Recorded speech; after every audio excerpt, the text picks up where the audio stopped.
जी हाँ दोस्तों, बांग्लादेश के खिलाफ होने वाले 3 मैचों की टी20 सीरीज के लिए बीसीसीआई यानी भारतीय क्रिकेट कंट्रोल बोर्ड के द्वारा भारतीय टीम की 15 मेंबर्स फाइनल स्क्वाड की घोषणा कर दी गई है। सूर्यकुमार यादव की कप्तानी में भारत और श्रीलंका के बीच 3 मैचों की टी20 सीरीज काफी शानदार एवं जबरदस्त होने वाला है। 3 मैचों की टी20 सीरीज के लिए टीम इंडिया की 15 मेंबर्स फाइनल स्क्वाड घोषित हो चुकी है। इस स्क्वाड में कई सारे चौंकाने वाले फैसले लिए गए हैं तो कई सारे हैरान करने वाले फैसले भी लिए गए हैं। इस स्क्वाड में कई सारे खिलाड़ी की बहुत ही दिनों बाद टीम इंडिया में वापसी हो रही है तो कई सीनियर खिलाड़ी को टीम से रेस्ट दिया गया है, क्योंकि भारतीय टीम को सीरीज समाप्त होने के तकरीबन 3 दिन बाद ही न्यूजीलैंड के खिलाफ टेस्ट सीरीज भी खेलना है। इसलिए बीसीसीआई ने इन सभी को ध्यान में रखते हुए इस सीरीज में कई सारे चौंकाने वाले फैसले भी लिए हैं।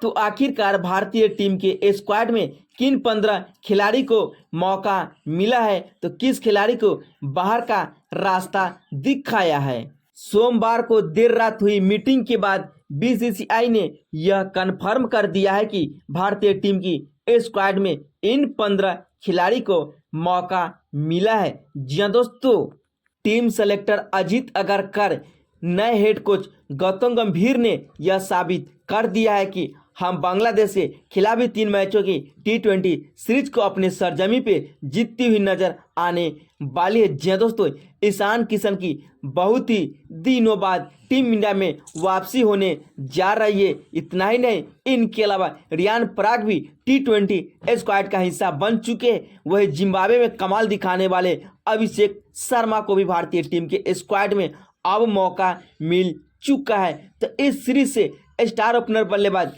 प्रिंस सुमन गिल, विकेट कीपर बल्लेबाज ऋषभ पंत, तेज गेंदबाज मोहम्मद सिराज और खतरनाक तेज गेंदबाज जसप्रीत बुमराह, वही स्पिनर गेंदबाज कुलदीप यादव को इस सीरीज से रेस्ट दिया गया है। वही 3 मैचों की टी20 सीरीज का पहला टी20 मुकाबला 6 अक्टूबर को ग्वालियर में खेला जाएगा। सीरीज का दूसरा एवं निर्णायक टी20 मुकाबला 9 अक्टूबर को दिल्ली के अरुण जेटली स्टेडियम में खेला जाएगा। तो सीरीज का आखिरी एवं तीसरा टी20 मुकाबला हैदराबाद के Rajiv Gandhi international cricket stadium में खेला जाएगा। सभी के सभी मुकाबले भारतीय टाइमिंग के अनुसार शाम के 7 बजे से खेला जाएगा।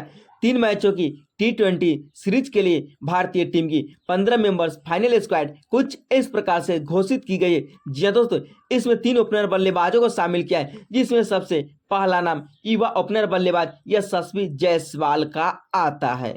जायसवाल एक आक्रामक विस्फोटक बल्लेबाज है जो कि किसी भी वक्त मुकाबले को पलटने की काबिलियत रखते हैं। जब यह ओपनिंग के लिए आते हैं तो शुरुआती के पावर प्ले में अपने बल्लेबाजी के दम पे हाहाकार मचा करके रख देती है। चाहे जिम्बाब्वे के खिलाफ टी20 सीरीज की बात की जाए या श्रीलंका के खिलाफ टी20 सीरीज की बात क्यों न की जाए, सभी में अपने बल्लेबाजी के दम पे धमाल मचाते हुए नजर आए। लेकिन अब इन्हें बांग्लादेश के खिलाफ 3 मैचों की टी20 सीरीज के लिए पहले ओपनर बल्लेबाज के रूप में इन्हें भारतीय टीम के स्क्वाड में शामिल किया है। तो वही इनके अलावा दूसरे ओपनर बल्लेबाज के तौर पर ऋतुराज गायकवाड़ को बहुत ही दिनों बाद भारतीय टीम में अब वापसी हो चुकी है। ऋतुराज गायकवाड़ भी जिम्बाब्वे दौरे पर सबसे ज्यादा रन बनाने वाले खिलाड़ी रहे, लेकिन इतना बेहतरीन प्रदर्शन करने के बावजूद भी इन्हें श्रीलंका दौरे पर भारतीय टीम के स्क्वाड में शामिल नहीं किया गया। 27 साल के ऋतुराज गायकवाड़ टीम इंडिया के लिए अभी 23 टी20 इंटरनेशनल मुकाबले खेले, जहां पे 145 के स्ट्राइक रेट से 4 अर्धशतकीय पारी और 1 शतकीय पारी के दम पे 633 रन जड़ चुके। इतना ही नहीं, अपनी कप्तानी में भारतीय टीम को एशियन गेम्स का चैंपियन भी बना चुके हैं। अब तो ऋतुराज गायकवाड़ आईपीएल में सीएसके की कप्तानी भी संभालते हुए नजर आ रहे हैं। तो वही तीसरे ओपनर बल्लेबाज के तौर पर अभिषेक शर्मा का नाम आता है। जी दोस्तों, रोहित शर्मा के बाद दूसरा शर्मा जी के लड़का अभिषेक शर्मा, जो कि जिम्बाब्वे के खिलाफ दूसरे टी20 मुकाबले में शानदार की शतकीय पारी खेला और अपना टी20 करियर का पहला शतक भी लगाने में सफल रहा। यानी भारतीय टीम के स्क्वाड में 3 ओपनर बल्लेबाज को शामिल किया। तो ये 3 ओपनर बल्लेबाज के अलावा मिडिल ऑर्डर में भी 3 खतरनाक खिलाड़ी को भी शामिल किया गया है, जिसमें पहला नाम कप्तान सूर्य कुमार यादव का आता है। जी हाँ दोस्तों, सूर्या वैसे भी अब T20 के प्रॉपर यानी परमानेंट कप्तान बन चुके। सूर्या की बात करें तो अभी तक 71 T20 मुकाबले खेल चुके हैं, जहां पे 68 पारी में 170 के ज्यादा के स्ट्राइक रेट से 4 शतकीय पारी तो 20 अर्धशतकीय पारी के दम पे अभी तक 2433 रन जड़ चुके। लेकिन अपनी कप्तानी में भी बेहतरीन अंदाज में बल्लेबाजी के लिए जाने जाते, जो अभी तक अपनी कप्तानी में एक भी T20 सीरीज नहीं हार पाया है। इसलिए रोहित के बाद सूर्या एक बेहतर कप्तान के रूप में माने जाते हैं, तो इसलिए इन्हें पहले नंबर पर मिडिल ऑर्डर में शामिल किया गया। इनके अलावा रिंकू सिंह को दूसरे मिडिल ऑर्डर खिलाड़ी के रूप में भारतीय टीम के स्क्वाड में शामिल किया गया है। बांग्लादेश के खिलाफ होने वाले 3 मैचों की T20 सीरीज के लिए रिंकू सिंह भी एक बेहतरीन फिनिशर बल्लेबाजों में से एक माने जाते हैं, जो अपनी कप्तानी में यूपी प्रीमियर लीग में अपनी टीम को फाइनल मुकाबले पहुंचाया। लेकिन फाइनल मुकाबले में नहीं खेलने के बावजूद भी रिंकू सिंह की टीम यूपी प्रीमियर लीग का चैंपियन बना। लेकिन अब बांग्लादेश के खिलाफ हाहाकार मचाएंगे अपने बल्लेबाजी के दम पे, तहलका मचाएंगे टीम इंडिया को फिर से T20 सीरीज में चैंपियन भी बनाते हुए नजर आने वाले हैं। 26 साल के रिंकू सिंह, जो कि IPL में आखिरी के 5 गेंदों पर 5 छक्के भी जड़ चुके हैं यश दयाल की गेंद पर, तो तीसरे मिडिल ऑर्डर खिलाड़ी के तौर पर स्क्वाड में रियान पराग को फिर से जगह मिल चुका है। वैसे तो रियान पराग के पास ज्यादा T20 मुकाबले खेलने का अनुभव नहीं है, लेकिन भारतीय टीम के लिए अभी तक 6 इंटरनेशनल T20 मुकाबले खेले, जहां पे बल्ले के दम पे 57 रन देखने को मिल चुका है 111 के स्ट्राइक रेट से। तो वही अपनी बेहतरीन गेंदबाजी के दम पे 3 विकेट भी ले चुके हैं, जो कि मिडिल ऑर्डर में एक बेस्ट बल्लेबाज के तौर पर अहम माने जाते हैं। तो वही विकेट कीपर बल्लेबाज के तौर पर भी 2 खिलाड़ी को स्क्वाड में मौका मिला है, जिसमें सबसे चौंकाने वाला नाम ईशान किशन का आता है। जी हाँ दोस्तों, ऋषभ पंत को रेस्ट दिया गया है, लेकिन उनकी जगह पर BCCI ने बिहार के लाल ईशान किशन को भारतीय टीम के स्क्वाड में मौका दिया है, जो कि तकरीबन 1 साल से टीम इंडिया से बाहर चल रहे थे। लेकिन जैसे ही दिलीप ट्रॉफी में शतक लगाए, उसके बाद अब इन्हें भारतीय टीम के स्क्वाड में मौका मिला है। लेकिन अब उस मौके को अच्छी तरह से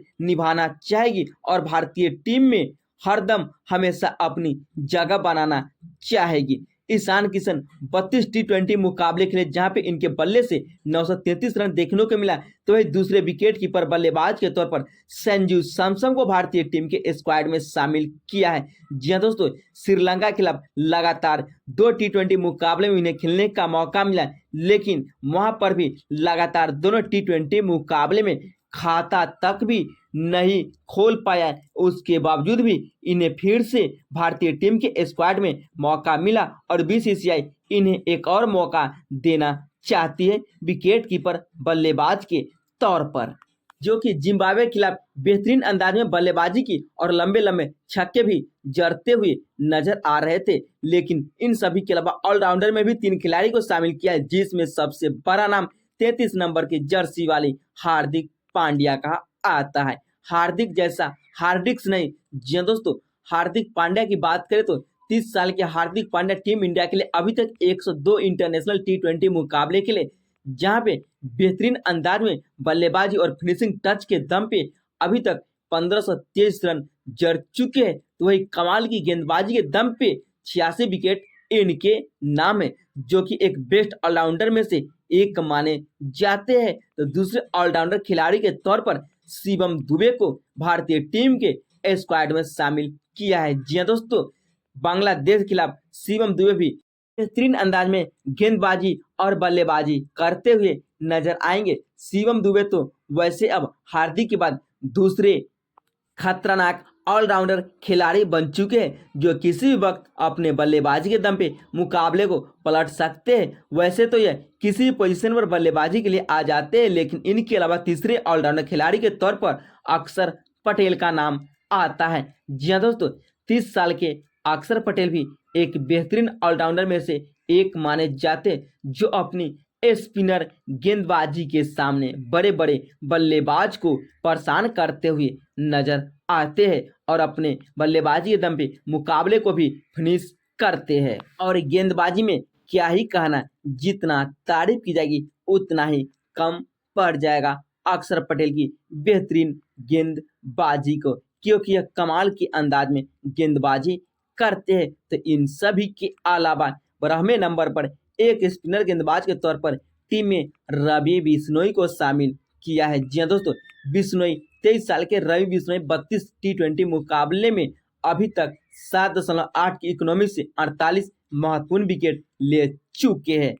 कुलदीप यादव भारतीय टीम के लिए एक सुपर ओवर मुकाबला भी बीत चुके हैं, जहां पे अफगान के खिलाफ भारतीय टीम को जीत भी दिला दिया था, वो भी 3 गेंद के अंदर ही।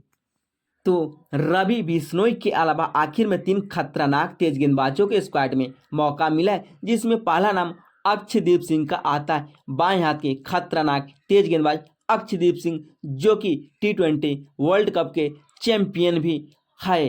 तो ऐसे में इनकी बेहतरीन गेंदबाजी फिर से कमाल आने वाली है और भारतीय टीम के लिए एक अहम मौके पर अहम चौके जड़ सकते हैं। तो वही दूसरे तेज गेंदबाज के तौर पर अवेश खान का नाम आ चुका है, क्योंकि सिराज को इस सीरीज से आराम दिया गया है, इसलिए अवेश खान को कमाल दिखाना ही पड़ेगा और भारतीय टीम को जीत दिलाना ही पड़ेगा। लेकिन तीसरे खतरनाक तेज गेंदबाज के तौर पर आखिर में खलील अहमद को भारतीय टीम के स्क्वाड में मौका मिला है, क्योंकि इस सीरीज में बुमराह जैसे खतरनाक तेज गेंदबाज को भी रेस्ट दिया गया है, इसलिए खलील अपने यॉर्कर के दम पे तहलका मचाते हुए नजर आने वाले हैं।